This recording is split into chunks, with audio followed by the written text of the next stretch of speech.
کے لیے نامزد کر دیا گیا ہے. بڑا سرپرائزنگ اعلان تھا کیونکہ کسی کو بھی پتہ نہیں تھا کہ سہیل افریدی کا نام آئے گا. پارٹی کے شیخ وقاص اکرم دیکھ لیں، وہ بھی بڑے کہہ رہے تھے میں سرپرائز ہوں.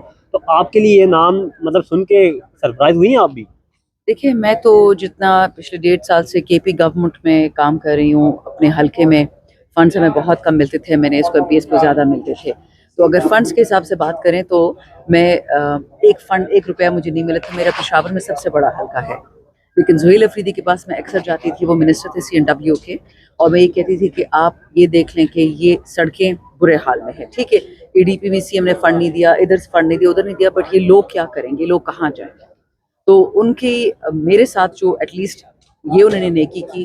اس حلقے میں تقریباً ہم 2 MNAs اور 3 MPAs ہیں، ٹوٹل 5 لوگ ہیں. تو اس نے میری ریکویسٹ پہ مزمل اسلم کے ساتھ مل کے ایک فنڈ نکالا، جو یہ کیئر ٹیکر جو چور حکومت تھی انہوں نے وہ پیسے کھا لیے تھے سارے سے. باڑہ روڈ بولتے ہیں، پرانا باڑے کی روڈ ہے یہ.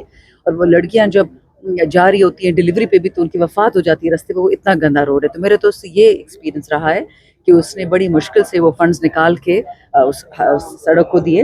وہ میرے فنڈز میں نہیں تھے لیکن لوگوں کے لیے کیا، تو میں تو اس سے خوش ہوں. اللہ کرے آگے کامیاب ہو. اس کے لیے عمران خان نے بہت مشکل رستہ رکھا ہے، وہ یہ ہے کہ ہم نے ڈرون بمباری اور KP میں آپریشن کو روکنا ہے.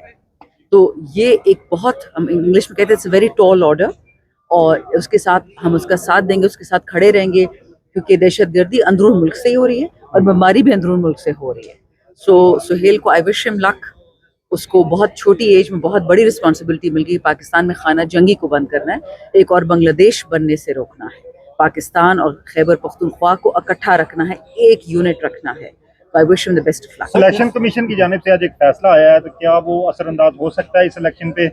کیونکہ اپوزیشن کی جانب سے، نون لیگ کی جانب سے بھی بڑا اعتماد سے کہا جا رہا ہے کہ سہیل افریدی کا نام تبدیل کر دیا جائے گا، پاکستان تحریک انصاف کی جانب سے کیا جائے گا اور 1-2 دن میں تبدیل کر دیا جائے گا.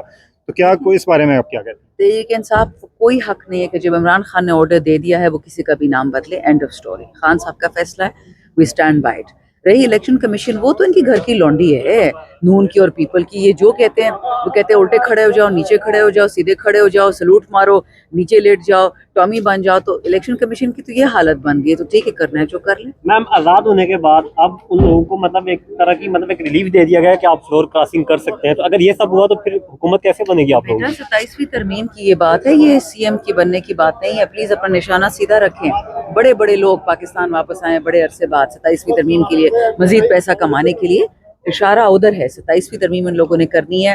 یہ فاٹا مرجر کو ڈی مرجر کرنا ہے. ہمارے جو آلریڈی یہ ڈبے دکھا دکھا کے انگریزوں کو لائیں کہ جی KP کے بلوچستان کے منرلز و معدنیات دیکھیں، یہ وہ چکر چل رہا ہے. KP پہ کوئی فرق نہیں پڑنا. 22 MPAs کا پہلے بھی کہا جا رہا تھا کہ وہ بکے ہوئے ہیں، شاید وہ دوسری طرف ہیں. چاہیے کہ ان اگر کے اس طرح کی کوئی بات ہو- ایفیڈیوٹس دکھا دیں، پتہ چل جائے کہ یہ کون ہے. عوام ان کو ڈنڈے لے کے ان کے گھر پہنچے گی، ان کا سر پھاڑ دے گی. KP کے عوام کو نہیں جانتے. وہ خان کے لیے یہ ایک ہمارا خاص نعرہ ہے کہ ہر کہتا ہر پختون ہے، خان ہمارا خون ہے. تو یہ کوئی بھی نہ سمجھے کہ خان سے کوئی غداری کرے گا اور ایسے نکل جائے گا. Thank you.